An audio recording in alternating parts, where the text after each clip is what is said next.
সাংবাদিকের লেখার স্বাধীনতা না থাকলে আসল স্বাধীনতা ক্ষুণ্ণ হয়ে যায়। কোথায় আপনাদের বন্ধু সে এটিএন বাংলা রুমি সাগর এখনো পিছায়।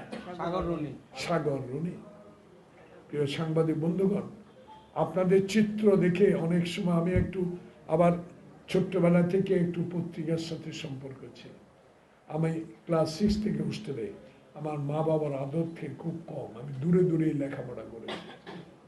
তাই আমি সাংবাদিকদের একটি কথা আজকে উচ্চারণ করতে চাই আপনাদের জন্য, নট ফর মাই নিউজ।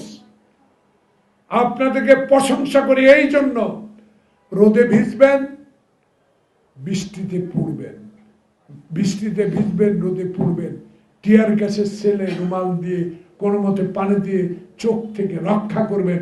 তারাই আজকে স্বাধীনভাবে কথা বলার যে অধিকার পেয়েছেন, সে অধিকার যেন আমাদের আল্লাহ পাক যদি তারেক রহমানকে বাংলাদেশের প্রধানমন্ত্রী করে, এই লেখাটার স্বাধীনতা যেন আপনাদের আবারও থাকে, আবার যেন রুদ্ধ না হয়ে যায়, বন্ধ না হয়ে যায়।